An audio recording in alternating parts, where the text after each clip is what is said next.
Trump का Beijing दौरा खत्म हो गया। भारी तामझाम के साथ शुरू हुआ और कूटनीतिक ड्रामे के बीच समाप्त हो गया।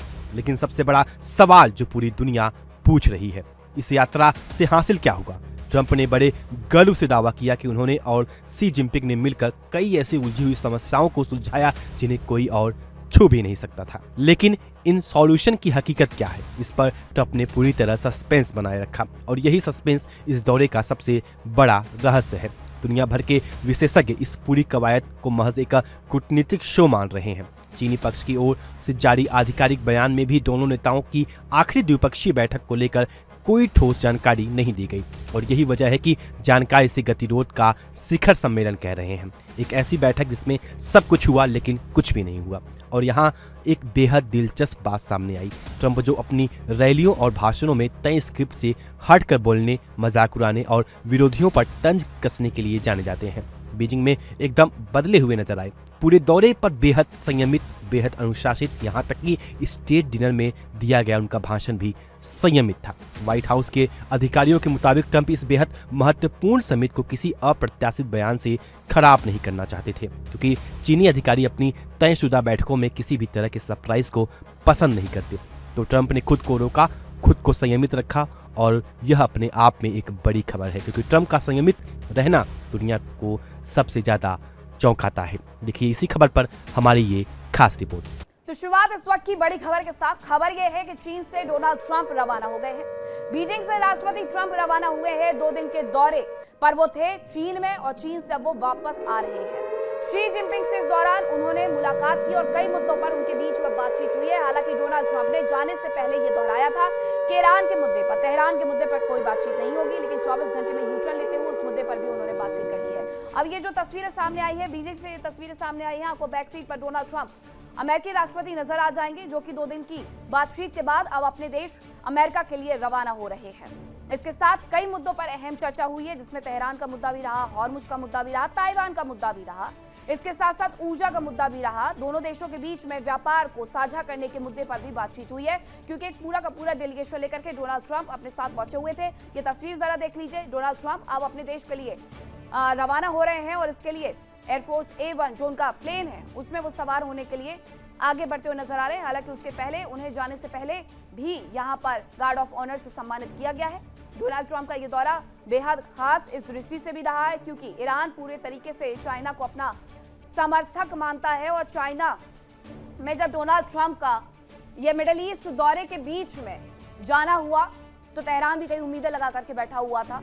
दूसरी तरफ अब गार्ड ऑफ ऑनर देने के बाद डोनाल्ड ट्रंप अपने एयरफोर्स A1 से यहां से रवाना हो रहे हैं और अमेरिका पहुंचने के बाद देखना होगा कि तेहरान के मुद्दे पर अब वो आगे किस तरीके से बढ़ते हुए नजर आते हैं, क्योंकि अच्छी खासी दोस्ती चीन की ईरान के साथ साझा होती है। लेकिन इस मुलाकात के बाद क्या ये मायने बदलने वाले हैं तेहरान के साथ। जिनपिंग से मुलाकात पर राष्ट्रपति डोनाल्ड ट्रंप का बयान सामने आया है। उन्होंने कहा कि चीन के साथ हुए शानदार व्यापारिक समझौते, ये डोनाल्ड ट्रंप की तरफ से कहा गया। शी जिनपिंग महान शख्स हैं, मैं सम्मान करता हूं, डोनाल्ड ट्रंप ने यह भी कहा है। ईरान मुद्दे पर चर्चा हुई, डोनाल्ड ट्रंप ने यह भी कहा है। तो डोनाल्ड ट्रंप की तरफ से यह बता दिया गया है कि ईरान मुद्दे पर बातचीत हुई, हम नहीं चाहते कि ईरान के पास परमाणु हथियार हो। डोनाल्ड ट्रंप ने कहा कि बातचीत हो गई है जिनपिंग से इस पूरे मुद्दे पर और बातचीत तेहरान के मुद्दे पर भी हो गई और तेहरान के लिहाज से, ईरान के लिहाज से ये यात्रा बेहद अहम मानी जा रही थी। ये 2 खबरें आपको दिखा रहे हैं। डोनाल्ड ट्रंप बातचीत करके, मुलाकात करके, डेलीगेशन को साथ लेकर के जो गए हुए थे वहां से अमेरिका के लिए वापस रवाना हो रहे हैं। दूसरी खबर यह है कि चीन से जाते हुए डोनाल्ड ट्रंप ने एक बयान दिया और उन्होंने साफ ये कर दिया है कि चीन के साथ उनके शानदार व्यापारिक समझौते होंगे। शी जिनपिंग महान शख्स है, मैं सम्मान करता हूं, ये उनकी तरफ से कहा गया। लेकिन शी जिनपिंग अपनी तारीफ सुनने के बाद भी ताइवान के मुद्दे पर कहीं से भी पिघलते हुए नजर नहीं आए। ईरान मुद्दे पर जरूर डोनाल्ड ट्रंप कह रहे हैं कि हमारी चर्चा हुई, हमारी बातचीत हुई और हम नहीं चाहते कि ईरान के पास परमाणु हथियार हो, यह उनकी तरफ से कह दिया गया है।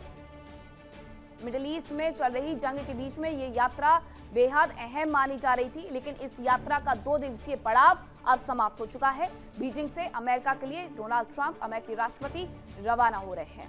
ताइवान का मुद्दा रहा हो, तेहरान का मुद्दा रहा हो, ऊर्जा का मुद्दा रहा हो, हॉर्मुज का मुद्दा रहा हो, हर मुद्दे पर खुल करके यहाँ पर बातचीत हो गई। लेकिन उसके बाद दुनिया को आखिरकार क्या हासिल होगा, ये डोनाल्ड ट्रंप के अमेरिका जाने के बाद ही पता चलेगा। एक खबर और आपको बताती हूँ कि आपस में ईरान और UAE के विदेश मंत्री भिड़ गए हैं। ब्रिक्स देशों की बैठक में ये तकरार हुई है। पश्चिम एशिया में टकराव को लेकर के दोनों के बीच में बहस हो गई है। रूस के विदेश मंत्री ने बीच बचाव किया। सर्गेई लावरोव जो कि रूस के विदेश मंत्री हैं, इस दौरान दोनों के बीच में जो बहस बढ़ रही थी उसमें मामले में हस्तक्षेप सर्गेई लावरोव रूस के विदेश मंत्री की तरफ से किया गया है। ब्रिक्स देशों की मीटिंग नई दिल्ली में चल रही है। विदेश मंत्रियों की ये मीटिंग चल रही है जिसमें Brazil, Russia, India, China, south Africa के साथ साथ ईरान, यूएई, इथियोपिया के भी विदेश मंत्री शामिल हुए। जब ईरान के विदेश मंत्री अब्बास अराक्ची और यूएई के विदेश मंत्री आमने सामने थे तो दोनों ही एक दूसरे पर कटाक्ष करते हुए नजर आते हैं, लेकिन उसके बीच में ये बहसबाजी और ज्यादा बढ़ती तो बीच बचाव के लिए सर्गेई लावरोव को तैयार। सर्गेई लावरोव ने दोनों का बीच बचाव किया। वहीं एक और खबर आ रही कि सऊदी अरब का ईरान के साथ चर्चा देखने को मिली है। मिडिल ईस्ट में जारी तनाव पर यह चर्चा हुई है। नॉन एग्रेशन पैक्ट पर यह चर्चा जारी है। तो सऊदी अरब का ईरान के साथ चर्चा हो रही है, ये बात निकल करके सामने आ रही है। मिडिल ईस्ट में जो तनाव चल रहा है उस पर यह चर्चा हो रही है। नॉन एग्रेशन पैक्ट पर यह चर्चा अभी भी चल रही है। सऊदी अरब ईरान के साथ चर्चा जरूर चल रही है, लेकिन इस चर्चा की वजह से आखिरकार रिजल्ट क्या निकलेगा, परिणाम क्या निकलेगा, वो देखना दिलचस्प होगा, क्योंकि अभी भी हालात जस के तस बने हुए हैं। ऊर्जा का संकट हर देश में अब लगभग गहराते जा रहा है क्योंकि हॉर्मुज बंद है और ये सिर्फ ईरान से होने वाली सप्लाई की वजह से संकट नहीं गहरा रहा है, बल्कि और भी अन्य देश हैं जहां से हॉर्मुज के माध्यम से तेल और गैस की सप्लाई होती है, लेकिन वो सब कुछ अभी फिलहाल के लिए ठप पड़ा हुआ है। एक तरफ हॉर्मुज में नाकेबंदी ईरान की, दूसरी तरफ अमेरिका की घेराबंदी, जिसकी वजह से ये सब कुछ हो रहा है। ईरान और अमेरिका के बीच युद्ध ने मिडिल ईस्ट के देशों की टेंशन को बढ़ा दिया है। अब ये देश खुद ही अपनी हिफाजत के इंतजाम करने में जुट गए हैं। कोई ईरान के साथ करीबी दिखा रहा है तो कोई अपने स्तर पर अपने संसाधन बचाने में जुट गया है। सवाल यह है कि क्या अमेरिका की साख इतनी गिर गई है कि उसके सबसे करीबी ही उसके विरोधी बनते जा रहे हैं। बीजिंग से रवाना होने के बाद ट्रंप ने एक न्यूज चैनल में इंटरव्यू में उन मुद्दे पर खुलकर बात की जिन पर बंद कमरों में चर्चा हुई थी। इस बातचीत के केंद्र में मध्य पूर्व का संकट और ईरान का मुद्दा सबसे ऊपर था। हॉर्मुज स्ट्रेट की नाकेबंदी और ईरान के परमाणु कार्यक्रम को लेकर दोनों महाशक्तियों के बीच गंभीर चर्चा हुई। ट्रंप ने कहा, हमने ईरान पर विस्तार से बात की है। इस मुद्दे के अंत को लेकर हमारी सोच काफी हद तक एक जैसी है। हम दोनों ही नहीं चाहते कि ईरान के पास परमाणु हथियार हो। हम चाहते हैं कि हॉर्मुज का समुद्री रास्ता खुला रहे। यह सुनने में बड़ी उपलब्धि लगती है, लेकिन असलियत यह है कि चीन इस बात को सार्वजनिक करने से बच रहा है। वो इस मामले में अमेरिका की क्या मदद करेगा? चीनी विदेश मंत्रालय ने सिर्फ इतना कहा, यह युद्ध कभी शुरू ही नहीं होना चाहिए था और चीन शांति के लिए प्रयास कर रहा है। यानी दोनों देश एक ही बात कर रहे हैं, लेकिन दो अलग अलग भाषाओं में। अमेरिका कह रहा है कि हम सहमत हैं और चीन कह रहा है कि हम शांति चाहते हैं। इन दोनों बयानों में जमीन आसमान का फर्क है। और यहाँ एक और अहम बात है जो ट्रंप ने संकेत में कही। उन्होंने कहा कि चीनी कंपनियों पर से तेल प्रतिबंध हटाने पर विचार कर सकते हैं। यानी ईरान पर दोनों देशों की सहमति के बदले में अमेरिका चीन को एक बड़ी आर्थिक राहत दे सकता है। यह वो असली सौदा है जो बंद कमरों में होगा। ऊपर से दिखता है कि दोनों देश ईरान पर एक मत हैं, लेकिन अंदर से एक बड़ा आर्थिक लेन देन हो रहा है। यही है असली कूटनीति। और अब बात करते हैं इस दौरे के सबसे संवेदनशील मोड़ की, ताइवान। ट्रंप ने एक बेहद चौंकाने वाला खुलासा किया। उन्होंने कहा कि ताइवान को दिए जाने वाले 14 अरब डॉलर यानी करीब 1,17,000 करोड़ रुपए के रिकॉर्ड सैन्य पैकेज को टालने या रद्द करने पर विचार कर रहे हैं। यह बेहद महत्वपूर्ण है। अगर अमेरिका ऐसा करता है तो यह बीजिंग की सबसे बड़ी मांग को पूरा करने जैसा होगा, क्योंकि चीन हमेशा से ताइवान को अमेरिकी हथियारों की बिक्री का विरोध करता आया है।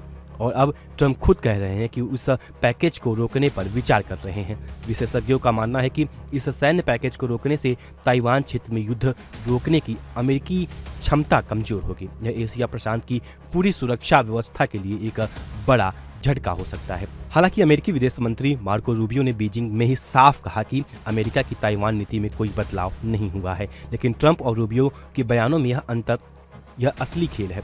ट्रंप कुछ और कह रहे हैं, विदेश मंत्री कुछ और कह रहे हैं, और इस दरार का फायदा चीन उठाना चाहता है। बैठक के दौरान शी जिनपिंग ने ट्रंप को दो टूक शब्दों में चेतावनी दी कि ताइवान का मुद्दा अमेरिका चीन संबंधों के सबसे महत्वपूर्ण और संवेदनशील लक्ष्मण रेखा है। जिसे पार नहीं किया जाना चाहिए। यह चेतावनी सुनकर पूरा एशिया कांप उठा है। दक्षिण कोरिया कांपा, फिलीपींस कांपा और ताइवान तो सबसे ज्यादा कांपा। और अब बात करते हैं व्यापार की। इस दौरे पर अमेरिकी प्राथमिकताओं को 3B यानी बीफ, बीन्स और बोइंग के फॉर्मूलों में समेटा गया था। अमेरिकी व्यापार प्रतिनिधि जेम्सिन ग्रीन ने उम्मीद जताई कि चीन अगले 3 वर्षों में अरबों डॉलर के अमेरिकी कृषि उत्पाद खरीदेगा और बोइंग को लेकर के एक बड़ी घोषणा हुई। चीन अमेरिका से 200 बोइंग जेट विमान खरीदेगा। ट्रंप ने बाद में यह संख्या 750 तक जाने की बात कही। अब बात करते हैं रेयर अर्थ्स की उस पेंच की जो इस पूरे दौरे में सबसे बड़ा अनसुलझा मुद्दा बना रहा। आर्थिक मोर्चे पर जहां ट्रंप का सबसे बड़ा हथियार टैरिफ है, वहीं चीन के पास रेयर अर्थ यानी दुर्लभ खनिजों का इक्का है।